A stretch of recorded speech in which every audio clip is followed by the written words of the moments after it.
지난 한 주 기도원 잘 다녀왔습니다. 월요일 오후에 출발해서 금요일 저녁 늦은 시간에 돌아왔습니다. 코로나 이후에 오래간만에 파주에 있는 오살리 기도원으로 다녀왔습니다. 오살리 기도원 또 한쪽 편에 있는 납골당 메모리얼 파크에 안식하고 계신 우리 잠자는 성도님들 네 분도 뵙고 왔습니다. 김보김 권사님, 정양순 권사님, 또 김희치 집사님, 또 어머니와 함께 합장하여 모셔놓은 우리 허유숙 선생님까지 잘 뵙고 왔고요. 고인을 위한 기도는 아니었지만 그 고인 옆에 함께 둔 우리 가족들, 자녀들을 바라보며 기도하고 왔습니다. 그 믿음만큼은 닮아갈 수 있도록, 그 신앙만큼은 유산으로 잘 계승할 수 있도록 후손들을 위한 기도하고 왔습니다. 한 대학 교수팀 어린이들을 대상으로 교육에 관한 학습 방법의 효과를 살피고자 실험한 적이 있습니다. 한 교실 안에 아이들을 다 모아놓고 비디오 하나를 보여주었습니다.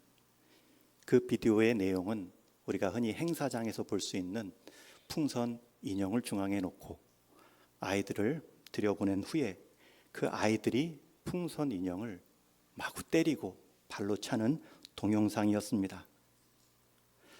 한 교실 안에서 아이들에게 다른 교육하지 않고요, 그 비디오 내용 하나만을 보여주었습니다. 그리고 나서 그 등장한 화면에 똑같은 인형 풍선이 있는 방으로 교실 안에 있는 아이들을 함께 이동하여 들어갔습니다. 그랬더니 아이들이 누구 하나 가르쳐 주지 않은데도 비디오에서 본 그 인형을 향하여 일제히 달려가 발로 차고 때리고 인형을 공격합니다. 아이들이 자신과는 아무런 이해관계가 없음에도 비디오를 본 그대로 해도 되는구나, 모방 행동을 한 것입니다.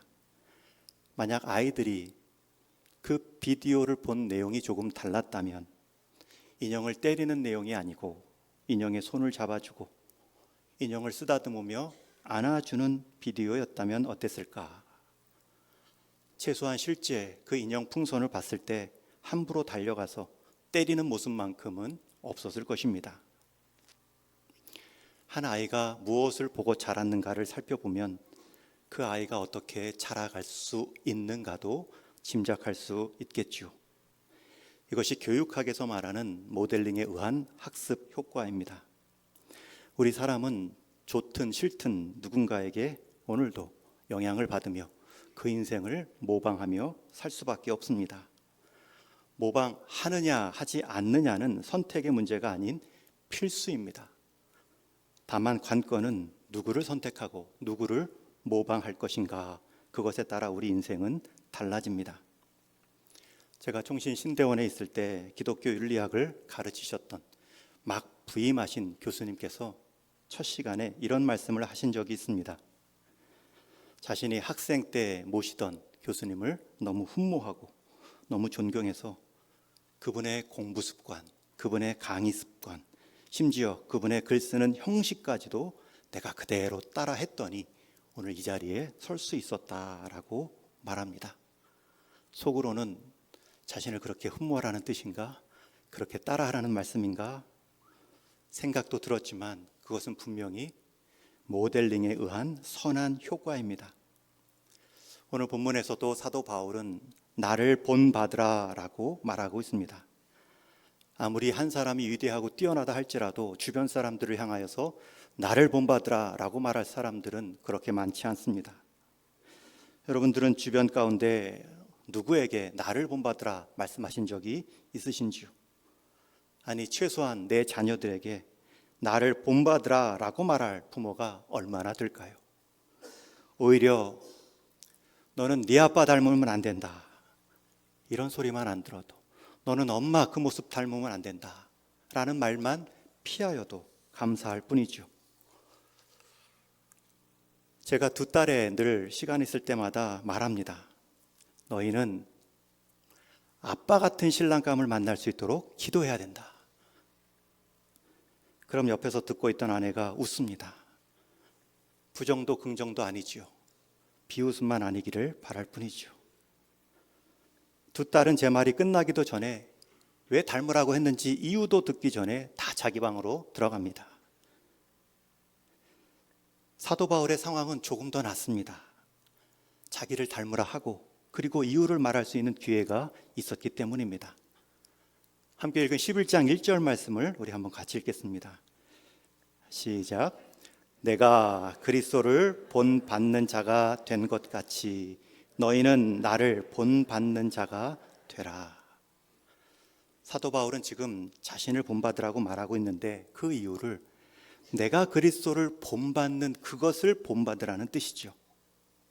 다시 말하면 나 사도 바울의 어떠함을 닮으라는 것이 아니라 나 사도 바울이 닮고자 애쓰는 그 그리스도를 함께 닮아가자, 함께 배워가자라는 요청이지요. 이것은 사도 바울의 즉흥적인 표현이나 권면이 아닙니다. 고린도전서를 관통하는 주제입니다. 앞에서도 사도 바울은 한번 똑같은 표현을 한 적이 있습니다. 고린도전서 4장에 보면 그러므로 내가 너희에게 권하노니 너희는 나를 본받는 자가 되라. 그리고 그 앞에 이유를 설명하는데 그리스도 안에 일만 스승이 있으되 아버지는 많지 아니하니 내가 복음으로 너희를 낳았느니라. 내가 복음으로 너희를 낳았으니 너희는 나를 본받는 자가 되라. 사도 바울은 복음으로 자기가 내가 너희를 낳았으니 그렇게 낳음 받은 너희는 내가 복음으로 변화된 것처럼 복음 앞에 서라는 뜻입니다. 그것을 오늘 이 11장에서는 그리스도를 본받는 나를 본받으라라는 표현으로 반복해 강조하죠. 사도 바울은 지금 자기를 드러내지 않습니다. 오히려 그리스도를 드러내기 위해 자신을 드리고 있습니다. 저도 딸들에게 같은 심정으로 얘기한 것뿐입니다. 아빠가 닮고 싶은 그 그리스도를 닮아가려는 사람을 신랑감의 1순위로 삼아야 한다. 언제 그 뜻을 다 이해할진 모르겠지만 늘 그렇게 기도하고 있습니다. 그렇다면 그리스도를 닮아간다는 뜻은 또 무슨 말일까요? 오늘 본문으로 제안해서 생각해 본다면 두 가지로 요약할 수 있습니다. 첫 번째 의미가 31절에 나오는데 우리 한번 같이 읽겠습니다. 시작. 그런즉 너희가 먹든지 마시든지 무엇을 하든지 다 하나님의 영광을 위하여 하라. 그리스도를 닮는다는 첫 번째 뜻은 그리스도께서 하나님의 영광을 위하여 이 땅에 오시고 십자가를 지시고 부활하신 것처럼 우리 역시 하나님의 영광을 위하여 무엇을 먹든지 마시든지 행하는 것입니다. 그 모습 가운데 우리는 그리스도를 닮아갑니다. 사도 바울은 그리스도의 이 닮아감을 하나님의 영광을 위하여 행하라 라고 말한 후에 한 가지 사례를 드는데 오늘 31절 바로 앞절의 내용을 보면 당시 고린도 주변의 수많은 우상과 이방 신절에게 드려졌던 제사 음식을 통해 예를 들고 있습니다. 이 고린도전서 편지를 받고 있던 고린도 지역에는 그리스 문화의 영향을 받아 수많은 신들이 존재했습니다. 우리 이웃나라 일본도 신들의 나라라는 호칭이 있는 것은 비교할 수 없을 정도로 수많은 신들이 그리스도인들의 섬김을 받고 있었습니다. 사도 바울은 아테네에 도착했을 때에도 사도행전 17장에 보면 이곳에 신전이 많구나, 심지어 신전 이름 중에는 알지 못하는 신에게 제사하는 신전도 있었습니다. 그러니 그 많은 신들을 섬길 때 드려졌던 그 많은 고기들도 시장에 쏟아져 나오죠. 그럴 때 교회 성도는 그 이방 신들에게 드려졌던 제사용 고기를 먹을 수 있느냐 없느냐 논쟁이 있습니다. 내가 의도적으로 사 먹지 않더라도 내가 만약 불신자 가정에 초대되었는데 그 집에서 그 고기를 사용해 내게 음식을 제공한다면 나는 먹어야 되느냐 말아야 되느냐.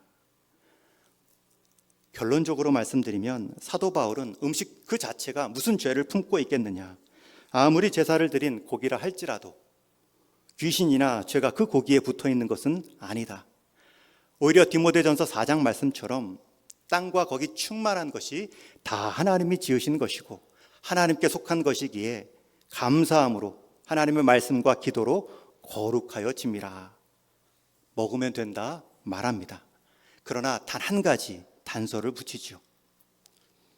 다만 신앙이 약한 사람이 내가 제사 음식을 먹는 것을 보고 시험에 든다면 먹지 않는 것이 좋다고 말합니다.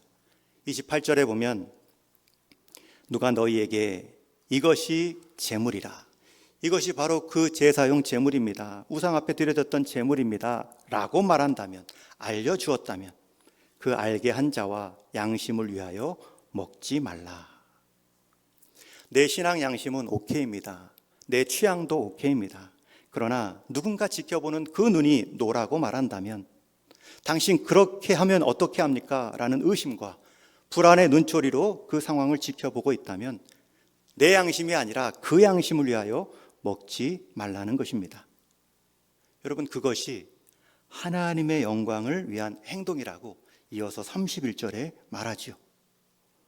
우리가 하나님의 영광을 위하여 행합니다 하면 거창한 일만 생각하지만, 오늘 고린도전서에서는 심히 약한 한 사람의 심히 약한 그 양심을 헤아려 주는 것, 그 모습 하나도 하나님의 영광을 드러내는 행동이라 말하고 있습니다. 가끔 성도의 삶에서도 술, 담배, 우리가 즐기는 오락 문화가 사행성이 있는 것을 보면서도 나에게는 거리낌이 없다, 나는 신앙 양심에 자유함이 있다 라고 말하기 전에 혹 남에게 시험을 주고 의심을 준다면 그것을 포기하는 것이, 그것을 멈추는 것이 성도의 아름다운 덕이라 말하는 것입니다. 우리 전도회에서 가끔 경로당 예배 인도하러 가실 때 저도 가끔은 한 번씩 참여합니다. 그럴 때 경로당 어르신들이 고스톱을 치고 계십니다. 여러분, 그때 농담 삼아 저도 초청하십니다. 목사님도 한판 하시죠. 제가 미나토는 조금 치는데 고스톱은 계산이 복잡해 모릅니다. 제가 그분들과 어르신들 한판 쳐드릴 양심의 자유가 있습니다. 그러나 제가 그 고스톱 치는 모습을, 고스톱으로 인한 큰 상처나 화투 도박으로 고생하신 분이 막 신앙생활을 했는데 그분이 보신다면 시험 들겠죠. 어르신들의 재미를 증가하는 것도 중요하겠지만 연약한 한 양심을 보호하는 일이 더 지혜로울 수 있습니다. 이런 모습이 그리스도를 닮아가는 첫 번째 모습입니다. 예수님은 그런 모습에서 아주 탁월하셨습니다. 자칭 의인이라 말하는 눈초리들보다 스스로 죄인이라 여기며 하나님 앞에 자복한 자들, 눈도 못 맞춘 그들을 향하여서 하나님은 눈을 낮추시어 그들의 눈높이에 맞추어 그들을 위로하셨고 죄 사함을 말씀해 주셨습니다. 세리장 삭개오를 만날 때에도, 가늠한 여인을 용서하실 때에도 그 한 사람의 마음을 얻기 위해 예수님은 의인이라 칭하는 많은 사람들의 눈에 들 것을 걱정한 것이 아니라 죄인이라 여긴 한 사람의 눈여김을 귀하게 받으셨습니다. 저는 우리 동인의 모든 성도님들이 그리스도를 닮아가는 삶의 모습으로 올 한 해를 마무리하시되, 특별히 연말을 맞으며 소외된 한 사람이 있다면, 우리 교회 성도로 부름받았지만 보이지 않는 한 분이 계시다면 그분을 향한 나의 눈 낮춤과 찾아가는 귀한 발걸음, 전화하는 그 한 목소리, 하나님은 그것을 통하여 하나님의 영광을 드러내시며 우리를 그리스도를 닮아가는 사람으로 만드실 수 있습니다. 그러한 연말로 우리 동인의 성도님들이 주님 닮아가시는 복이 있기를 우리 주님의 이름으로 축원합니다. 두 번째, 그리스도를 닮아간다는 의미가 33절 말씀에 나오는데 한 번 또 같이 읽겠습니다. 33절 말씀 시작.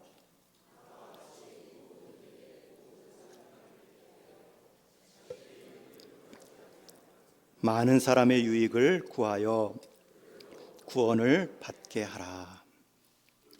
그리스도를 닮아간다는 첫 번째 의미가 하나님의 영광을 위하여라고 한다면, 그리고 그 하나님의 영광을 위하는 삶은 거창한 것이 아니라 작은 한 사람, 음식 하나라도 시험될 만한 사람들을 헤아려 주는 마음이라면, 두 번째 그리스도를 닮아가는 모습은 자기 유익이 아닌 많은 사람의 유익을 구하는 모습으로 닮아가는 것입니다.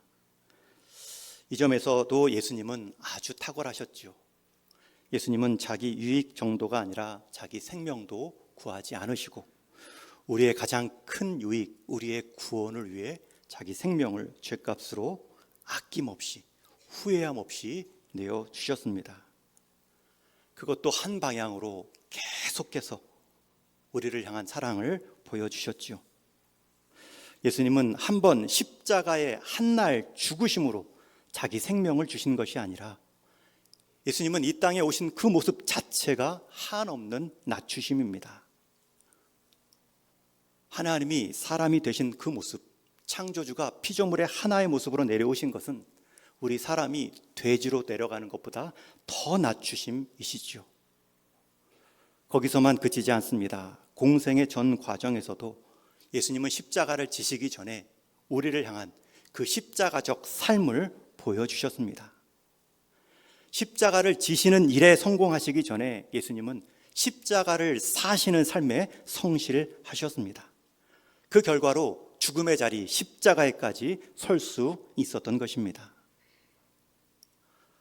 과정의 성실함이 결과의 성공을 가져왔을 뿐이죠.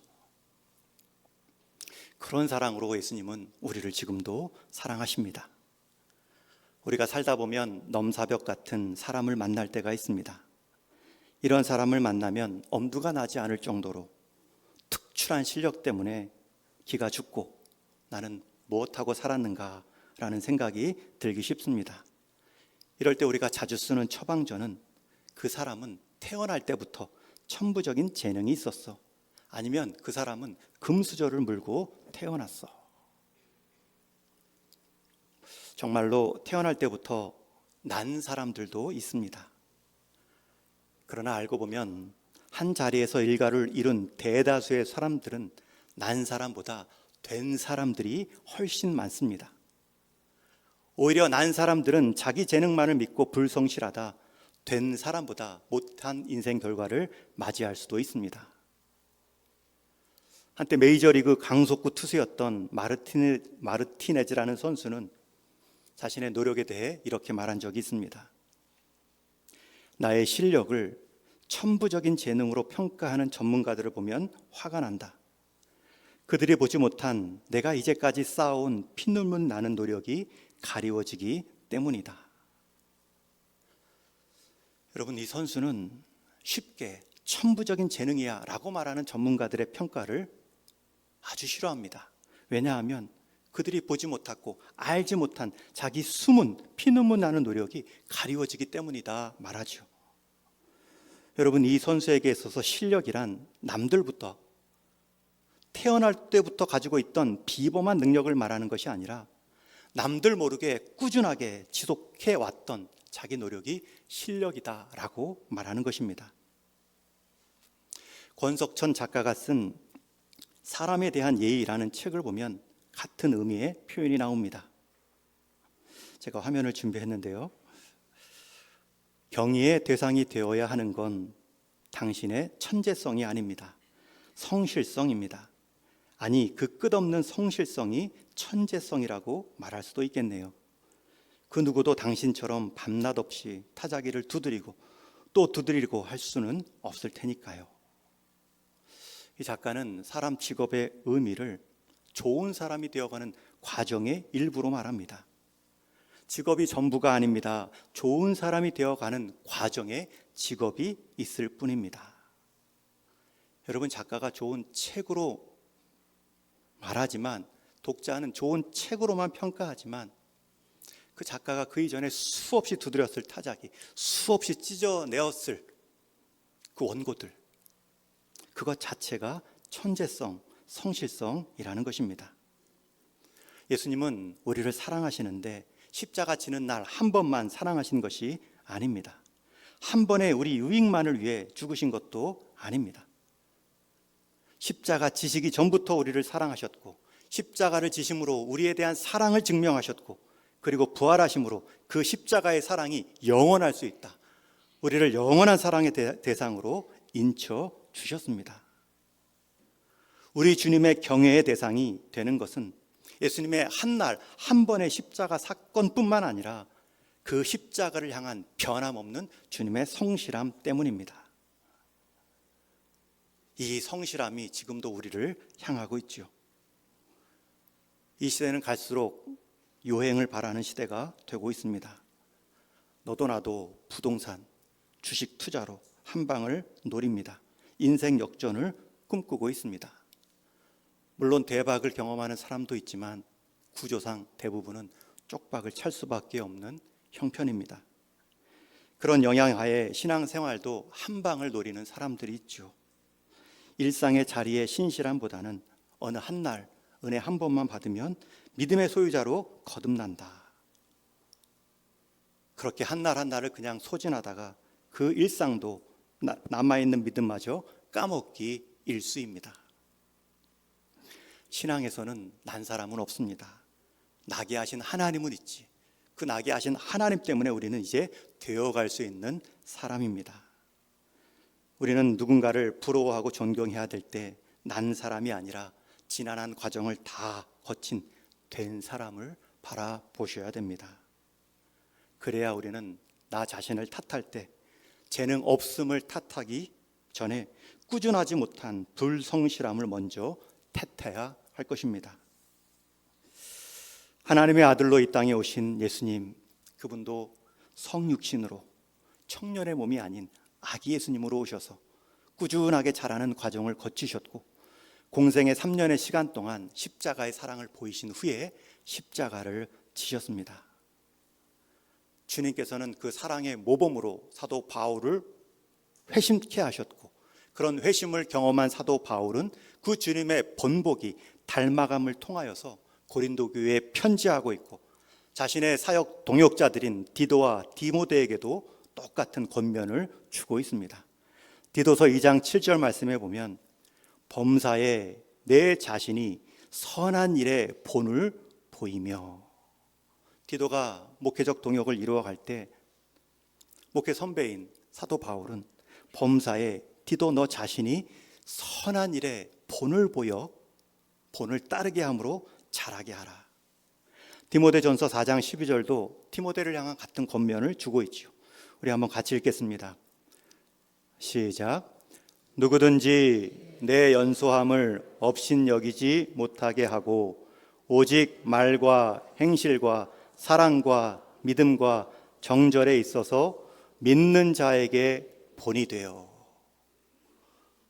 사도 바울은 그렇게 주님을 본 받아왔고요. 그리고 그렇게 본 받으라 권면하고 있습니다. 본을 받고 본을 보이는 삶, 이것이 내가 살고 남도 살리는 방법입니다. 내 주변에 본 받을 인생이 많다는 것은 아주 큰 복입니다. 그리고 여러분들이 한 인생에 큰 복이 될 수 있는 방법은 본 받고 싶은 삶을 살아내는 것입니다. 교회에서도 예수님을 믿는다 하면서 예수님을 이용하여 자신의 꿈이나 비전을 말하고 세상의 최고의 성취를 말할 때도 많습니다. 그런데 정작 문제는 그 가운데 예수님을 닮겠다는 목표를 가진 사람은 점차 사라지고 있다는 것입니다. 교회가 교회의 이름은 자랑하는데 그 교회 안에 예수님을 닮아가는 모습을 볼 수 없을 때 우리는 세상에 가장 큰 피해를 끼칠 수 있습니다. 교회를 망하게 하는 것은 물론이고 잘못된 교회를 모범된 교회로 보여줄 수 있기 때문입니다. 교회가 이름나고 그럴듯한 업적이 있다 할지라도 막상 예수님을 닮아가는 제자가 없다면 그 교회는 주님의 몸된 교회로 부름받은 모습이 아닙니다. 예수님을 믿고 구원을 받았으면 그 다음 단계인 예수님을 닮고 따르는 제자가 되는 것이 순서입니다. 그분께 생명을 받았는데 내가 받은 생명으로 다른 모습으로 닮아가겠다는 것, 그것만큼 사람으로 치면 불효가 없죠. 부모님께 몸과 생명은 받았는데 닮아가는 모습은 다른 사람의 모습으로 닮아가는 것만큼 이상하고 부도덕한 모습은 없을 것입니다. 저는 우리 동일의 모든 성도님들, 주님을 닮아가는 일에 있어서 우리 주님께서 먼저 우리에게 모범을 보여주셨고, 사도 바울이 또 그 모범을 따라 고린도 교회와 우리에게 요청하고 있습니다. 내가 그리스도를 닮은 것 같이 너희는 나를 본받으라. 여러분, 제대로 본받으면 주변 사람들은 분명히 복을 받습니다. 주님 닮아가는 사람만큼 우리는 주변 사람들을 행복하게 만들 수 있습니다. 다른 사람의 유익을 구하는 가장 좋은 방법은 내가 그리스도의 모습으로 닮아가는 것입니다. 그렇지 않으면 다른 사람을 위한다고 하면서 다른 사람을 이용할 수도 있기 때문입니다. 그리스도는 자신의 삶의 성취를 말하기보다 자신의 삶에 드러난 그리스도의 성취를 말하고 자랑하는 인생입니다. 우리 동인교회 이제 56주년을 지나고 있습니다.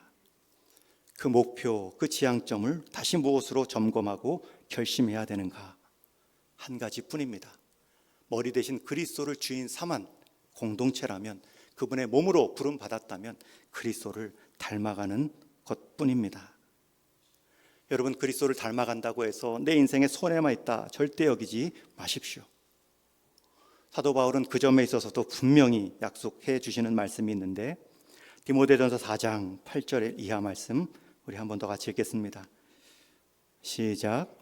육체의 연단은 약간의 유익이 있으나 경건은 범사에 유익하니 금생과 내생의 약속이 있느니라. 미쁘다 이 말이여 모든 사람들이 받을만 하도다. 이를 위하여 우리가 수고하고 힘쓰는 것은 우리 소망을 살아계신 하나님께 둠이니 곧 모든 사람, 특히 믿는 자들의 구주시라. 육체의 연단만 힘쓰는 분들이 있고, 그 육체가 살아갈 공간만을 채우는 분들이 있죠. 그 육체의 연단으로 몸의 건강함을 이루는 것, 유익이 분명히 있습니다. 그 몸이 잘 살아갈 좋은 공간, 환경, 좋은 차와 집, 분명히 이 땅에서 유익이 있습니다. 그러나 경건은, 그리스도를 닮아가는 경건은 범사에 유익합니다. 그 범사의 범위는 금생과 내생도 포함됩니다. 이 땅에서부터뿐만 아니라 하나님 앞에서도 약속과 상급이 있는 생활 모습입니다. 지난주 기도원 한 주 동안 제가 이재철 목사님, 100주년 기념교회 은퇴하신 목사님이시죠. 그분의 설교 한 편을 들었는데 그분의 간증이 인상적이었습니다. 그분이 몇 해 전에 전립선 암으로 항암 치료하시며 요양한 적이 계십니다. 2년여 동안 치료를 받으셨는데, 한 번은 홍천에 있는 요양원에 가셔서 며칠 지나고 계시는데, 거기는 24시간 프로그램을 관리하고 또 재활케 하는 요양원입니다. 그런데 한 번은 그 프로그램 과정 안에 명상 시간이 있었다고 합니다. 물론 목사님은 말씀 묵상하는 사람이니 명상에는 그렇게 큰 의미를 두지 않았지만, 이것도 기회일 수 있다, 어떤 내용을 하나 호기심 차원으로 한번 방문하셨다고 합니다. 가보니 4분 정도가 계신데, 젊은 2분이 있고 또 나이 드신 한 분이 계십니다. 그 명상을 인도하시는 그 강사가 이렇게 명상을 시작하는 질문을 던집니다. 제일 먼저 남자 청년에게 질문합니다. 청년은 이 세상에서 행복이 무엇이라고 생각합니까? 어떨 때 행복합니까? 갑작스러운 질문에 이 청년은 저는 제 길이 잘 풀리고 제 일이 잘 되면 행복합니다. 그 옆에 있던 또 한 자매에게도 질문합니다. 우리 여자 청년은 어떤 때에 행복합니까?